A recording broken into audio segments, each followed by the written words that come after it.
அன்னைக்கு ஒரு நாள் லூனா குருவி ரொம்ப சந்தோஷமா இருந்தது. ஏன்னா லூனாக்கு மாப்பிள்ளை பார்க்கறதுக்காக லூனாவோட அப்பாவும் அம்மாவும் மாப்பிள்ளை வீட்டுக்கு போயிருந்தாங்க.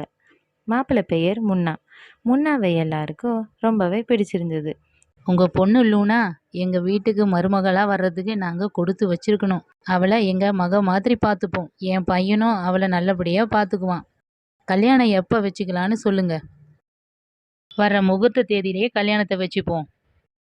காஃபி பஜ்ஜி எல்லாமே சாப்பிட்டு திருமண தேதியும் குறிச்சிட்டு லூனாவோட அப்பாவும் அம்மாவும் வீட்டுக்கு வந்தாங்க.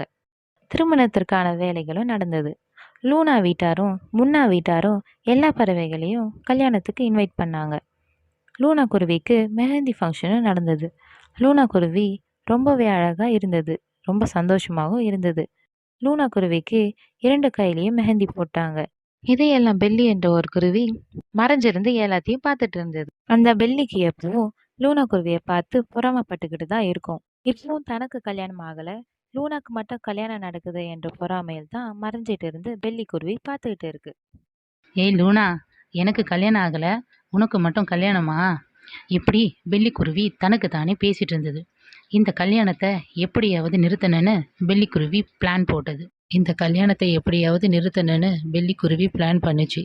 கூடவே லூசி என்ற காகத்தை தான் கூட சேர்த்துக்கிட்டு பிறகு இப்படி பேச ஆரம்பிச்சாங்க.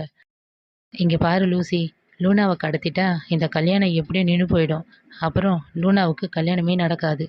இப்படி சொல்லி 2 பறவைங்களும் சிரிச்சுக்கிச்சுங்க. அடுத்த நாள் கல்யாணம். பொழுது விடிஞ்சது. கல்யாணத்துக்கு எல்லா பறவைகளும் வந்தாங்க.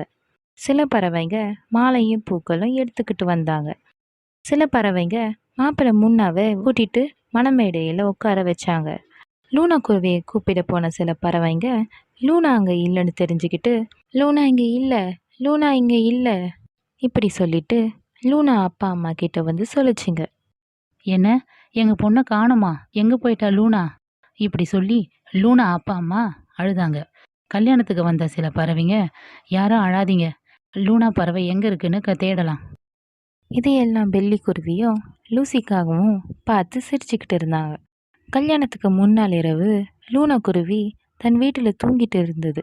அப்போ யாருக்கும் தெரியாம பெல்லி குருவியும் லூசிக்காகவும் லூனாவை தூக்கிட்டு போய் பக்கத்து காட்டில் ஒரு வீட்டில் அடைச்சி வச்சுட்டு 2 பேரும் தன்னோட வீட்டுக்கு போனாங்க.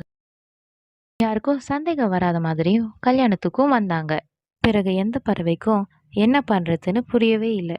ஏன்னா லூனா எங்க தேடியும் கிடைக்கவே இல்லை. அந்த நேரம் பக்கத்து காட்டிலிருந்து லூனா கல்யாணத்துக்கு வந்துகிட்டு இருந்த கழுகுக்கு யாரோ கூப்பிடுவது போல கேட்டுச்சு. என்னை காப்பாத்துங்க, யாராவது என்னை காப்பாத்துங்க இப்படி லூனா குருவி கத்தி அழுதது.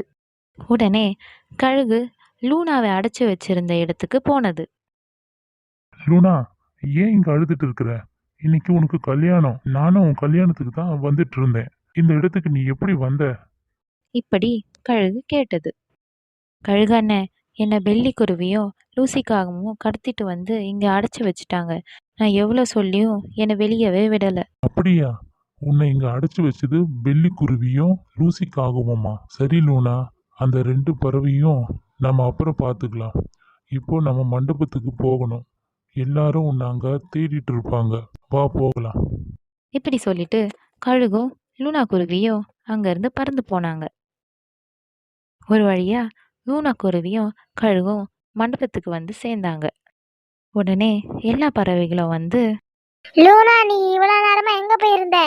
இப்படி எல்லா பறவையும் கேட்டதுங்க.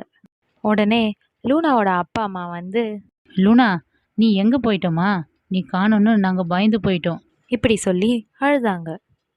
அம்மா, பெல்லியும் லூசியும் என்னை கடத்தி பக்கத்து காட்டில் ஒரு வீட்டில் என்னை அடைச்சி வச்சுட்டாங்க. அந்த பக்கமாக வந்த கழுகு அண்ணன் தான் என்னை காப்பாத்தினாரு. இப்படி லூனா குருவி நடந்த எல்லாத்தையும் எல்லார்கிட்டேயும் சொன்னது. ஆமா, லூனா கல்யாணத்துக்கு காட்டு வழியா நான் வந்துட்டு இருந்தேன். அப்பதான் லூனா குரலை கேட்டு நான் அந்த இடத்துக்கு போனேன். எல்லாரும் பேசுறத கேட்டு அங்கிருந்து தப்பிச்சு ஓட பார்த்த பெல்லி குருவியும் லூசிக்காகத்தையும் எல்லா பறவைகளும் அடி அடின்னு அடிச்சு அங்கிருந்து வெளியே தூக்கி போட்டாங்க. ஐயோ அம்மா, எங்களை அடிக்காதீங்க, போதும், எங்களுக்கு வலிக்குது. இனி இந்த மாதிரி ஒரு தப்பை பண்ண மாட்டோம். இப்படி சொல்லிட்டு அங்கிருந்து 2 பறவையும் ஓடி போயிடுச்சு. பிறகு ராணி கிளி வந்து லூனாவை கூட்டிட்டு போய் கல்யாண மேக்கப் எல்லாம் போட்டு மேடைக்கு கூட்டிட்டு வந்தாங்க. ஒரு வழியா லூனாக்கும் முன்னாக்கும் நல்லபடியா திருமணம் நடந்தது. எல்லா பறவைகளும் அவங்களுக்கு ஆசீர்வாதம் பண்ணாங்க. அவர்களே, இதுல இருந்து என்ன தெரியுது? நம்ம யாருக்கும் எந்த கெடுதலும் பண்ணக்கூடாது. அப்படி பண்ணா நமக்கே அது கெட்டதா முடியும். மறக்காம லைக் பண்ணுங்க, ஷேர் பண்ணுங்க, சப்ஸ்கிரைபும் பண்ணுங்க. தேங்க்ஸ் ஃபார் வாட்சிங்.